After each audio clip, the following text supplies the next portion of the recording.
तो ये नीतीश कुमार कब से बाहरी हो गए?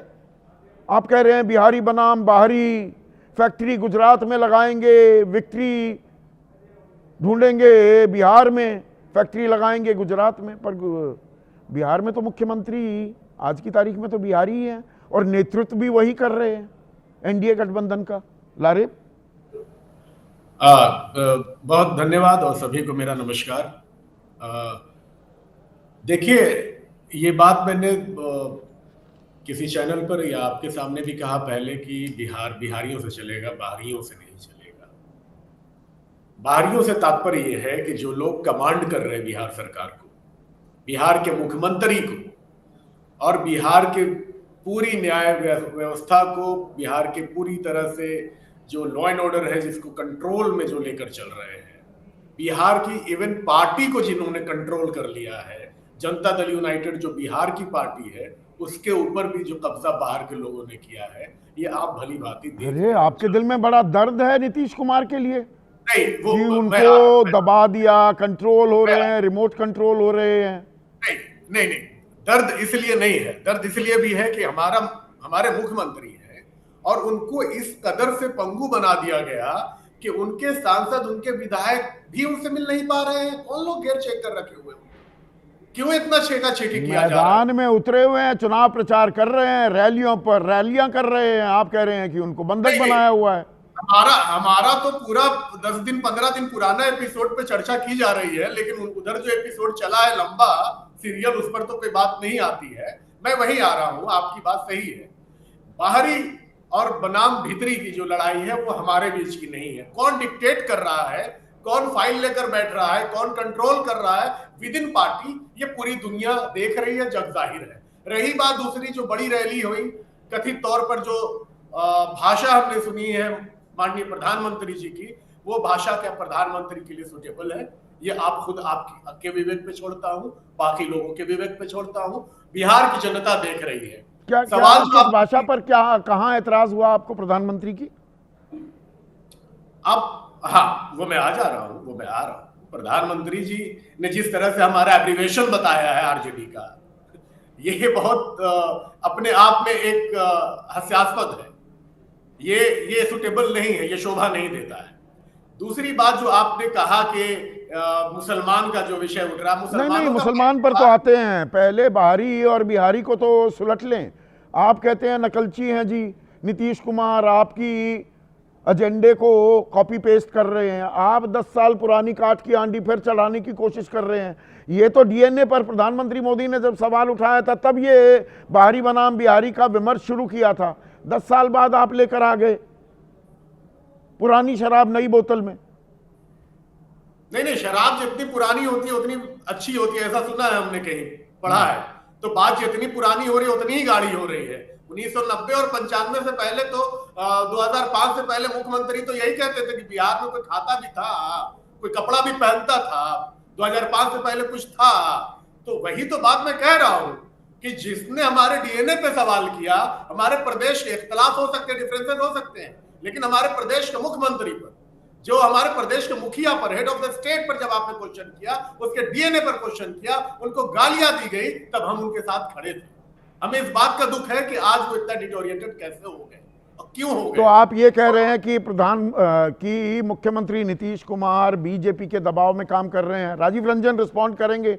मुख्यमंत्री नीतीश कुमार जी ही नहीं, पूरी जनता दल यूनाइटेड को कौन लोगों ने कब्जा कर लिया है? ठीक है, अब रिस्पॉन्ड कर रहे हैं राजीव रंजन अब स्क्रीन पर। राजीव रंजन, रिमोट कंट्रोल हो रहे हैं आप, बाहरियों के हाथ में बिहार की सत्ता दे दी गई है, आउटसोर्स हो गई सत्ता।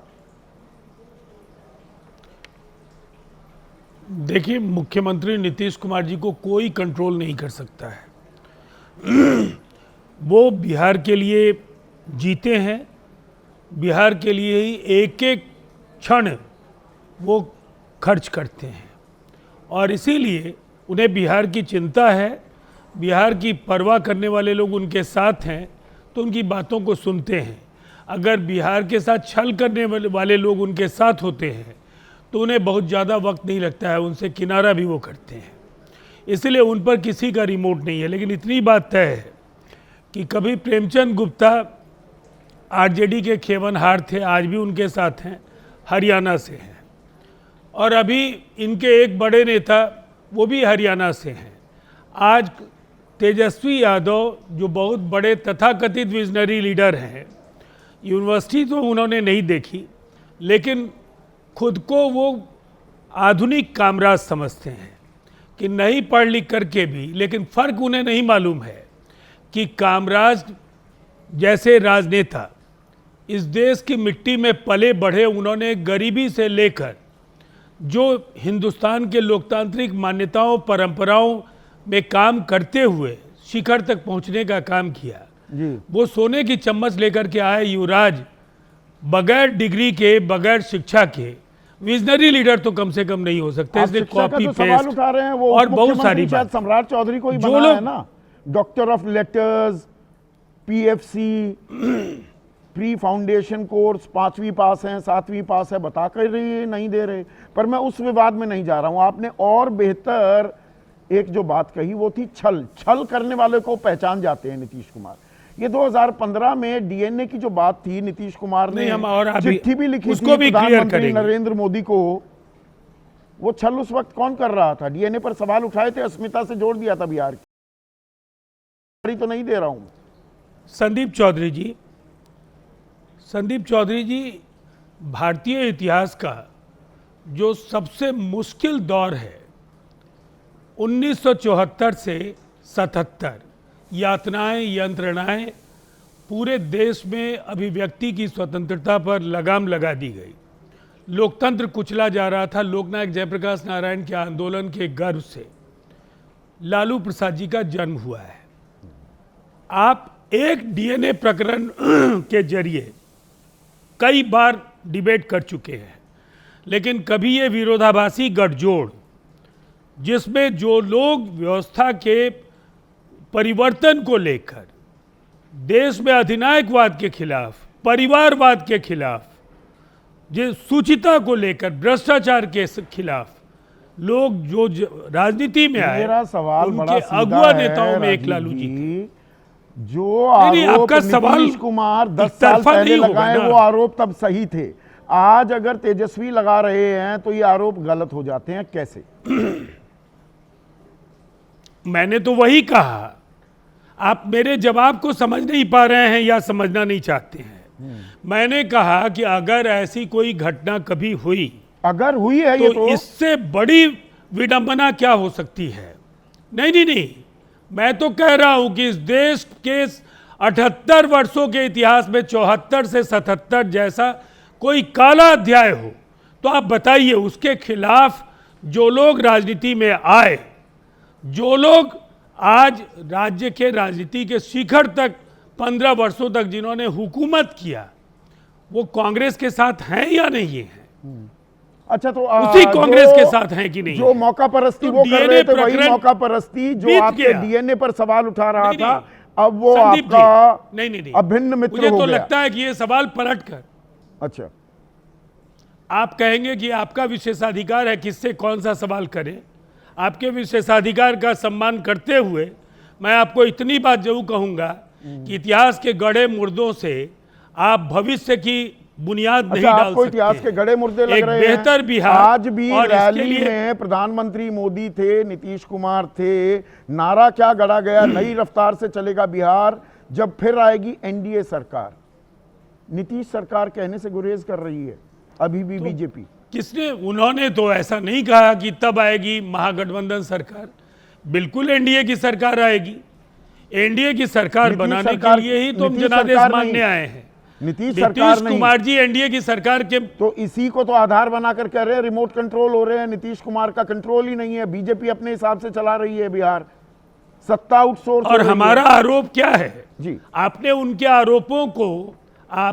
आरोपों को इतनी तवज्जो दी, ये आपका अधिकार है, लेकिन हमारे आरोपों पर जरा पूछ लीजिए ना कि क्या ये अवसरवादी गठबंधन नहीं है कि राहुल गांधी आपको बात करने के लिए आपसे तैयार नहीं है। आप दिल्ली गए, जो आईआरसीटीसी के मामले में आपकी मुलाकात नहीं हो पाई। आपके और राहुल गांधी के संवादहीनता की वजह से आपका महागठबंधन 1 दर्जन सीटों पर घमासान में फंस गया।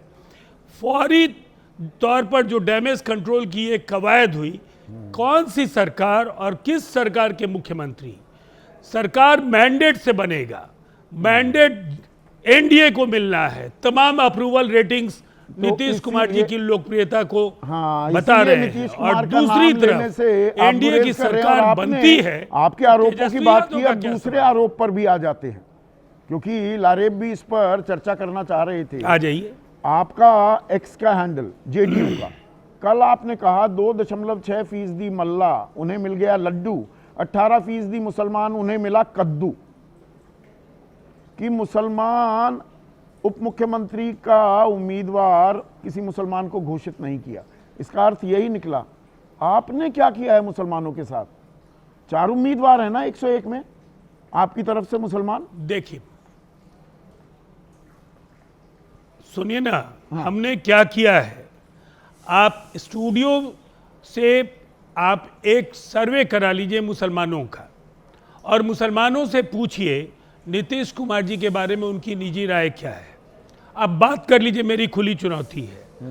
देखिए, बिहार के मुसलमान मतलब 4 ही उम्मीदवार खड़ा करना आपने मुनासिब समझा? नहीं, अब मेरा आपके सवाल, संदीप जी, ऐसा अगर करेंगे डिबेट ना, आप किसी सवाल का जवाब नहीं लेते हैं। मैं पूरे जवाब ले रहा हूं, दोबारा से टाइमलाइन जवाब ये है जब कि वक्त नीतीश मिलेगा ना कुमार 8 जी बजे के बाद, आप देखिएगा कितनी टोका टाकी हुई है, क्या हुआ है, और आपको पूरा वक्त तो कम सवाल दिया जा रहा है, और जहां टोकना होगा वो मैं टोकूंगा, वो मेरा विशेषाधिकार है। सवाल ही इसका जवाब दे दें आपको? हाँ, दीजिए ना। ये जो लोग मुसलमानों की हिमायत कर रहे हैं, ये मुसलमानों को भागलपुर में कटवा रहे थे, और ये जो लोग दूसरी पार्टी के लोग जो मुसलमानों की हिमायत में लंबे लंबे दावे और एमओआई समीकरण के सूत्रधार बने फिरते हैं, इन्होंने कामेश्वर यादव को चांदी का मुकुट पहनाया था, भागलपुर के दंगाइयों के सबसे बड़े खलनायक को। तो ये मुसलमानों के लिए अगर काम किया है तो 19 तारीख को नीतीश कुमार जी कहते ने किया हैं है। नमक हराम, और ये बिहार के मुसलमान 18 अक्टूबर को अशोक यादव बीजेपी के सांसद लोकसभा के कहते हैं, अगर मोदी जी से इतनी नफरत है मुसलमान भाइयों तो कह दो तौबा तौबा, मैं अनाज नहीं खाऊंगा, तौबा तौबा मैं सिलेंडर नहीं लूंगा। नीतीश राणे कहते हैं गोल टोपी और दाढ़ी वालों ने मुझे वोट नहीं दिया, सभी मुसलमान हरे सांप हैं। सुवेंदु अधिकारी कहते हैं जम्मू कश्मीर जाना है तो जम्मू ही जाओ, कश्मीर मत जाओ। बीजेपी की विचारधारा का दबाव आ गया आप पर। संदीप जी, नहीं, कोई दबाव नहीं है। इसी भारतीय जनता पार्टी के साथ 17 वर्ष हम लोगों ने साथ काम किए हैं, और इस राज्य में कभी कर्फ्यू नहीं लगा। ये कई अवसरों पर मैंने कहा, कभी दंगे नहीं हुए। हिंदू और मुसलमानों की जो बिहार की गंगा जमनी तहजीब है, ये पूरे देश का एक बिहार मॉडल है। तहजीब का मतलब क्या ये होता है कि मुख्य धारा में लेकर ही नहीं आना मुसलमान को, उसको एक कोने में साइडलाइन कर दिया जाए। एक ही मंत्री है ना आपके मंत्रिमंडल में, मुख्यमंत्री नीतीश कुमार हैं। देखिए, मुख्यमंत्री नीतीश कुमार, आप एक पृष्ठभूमि भी समझ लीजिए। जमा खान भी उस समय बीएसपी से जीत करके आए थे, हमारे 11 के 11 उम्मीदवार चुनाव हार गए थे। एमएलसी लेकिन तो बना सकते हैं ना। नीतीश कुमार जी को अल्पसंख्यक तबके की अपेक्षाओं का एहसास था, उन्होंने बनाया। हमारी सीटें कम हुई, फिर भी हमने नुमाइंदगी दी। हमारे यहाँ काउंसिल, कॉर्पोरेशन, अपने आप सीट देंगे नहीं, घटी हुई देंगे। दूसरों से सवाल पूछेंगे कि भाई उप मुख्यमंत्री का चेहरा क्यों नहीं बनाया, पर चेहरा क्यों नहीं बनाया लारे? 18% आबादी, आप लोग तो कहते हैं जिसकी जितनी संख्या भारी उसकी उतनी हिस्सेदारी। कहां दी आपने हिस्सेदारी मुसलमानों को? हाँ, बेशक बहुत सही आपने सवाल उठाया है। लेकिन पहले तो मैं माजरत के साथ आपसे ये कहूंगा कि मुझे थोड़ा सा वक्त दीजिएगा, क्योंकि मुझे एक पैरा कंप्लीट करना है। पहले तो आपके चैनल के नीचे जो चल रहा है कि मुसलमान डर से या डरा करके उससे वोट लेती है, मैं एक बात को क्लियर करना चाहूंगा, क्योंकि मैं मुसलमान हूं।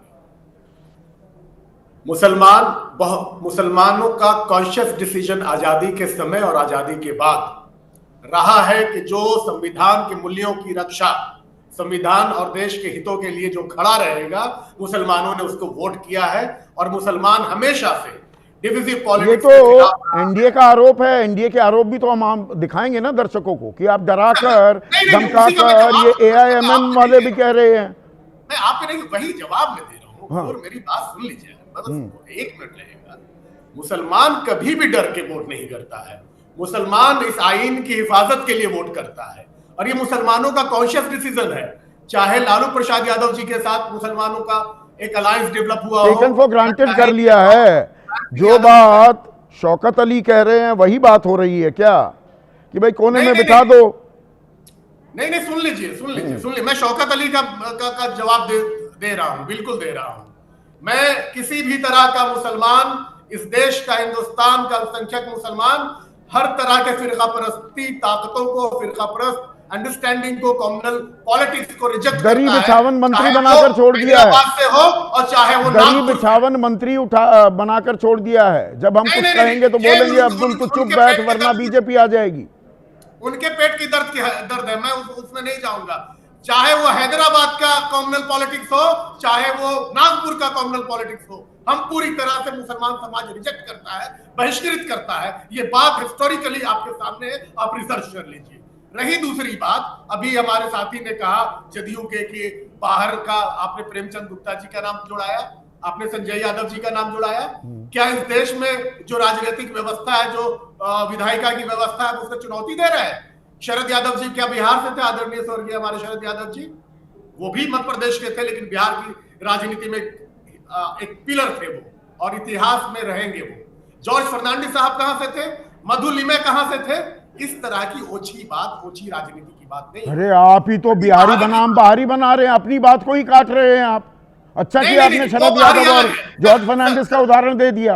सर ये आए तो ये यहीं रह गए, ये यहीं के होकर रह गए। इन्होंने यहाँ राजनीति की, यहाँ विकास किया, यहाँ अपना कंट्रीब्यूशन दिया, यहाँ से लेबर कॉरिडोर नहीं खोल दिया गुजरात और सूरत और अहमदाबाद के लिए कि हमारे मिलों में जाकर के मजदूरी करने के लिए। फैक्ट्रियां हमारे यहाँ नहीं लगी आज तक, टेक्सटाइल हब हमारे यहाँ नहीं बना, कोई कॉरिडोर, फ्रेट कॉरिडोर नहीं डेवलप किया गया, आईटी कॉरिडोर सत्ता आउटसोर्स हो रखी है।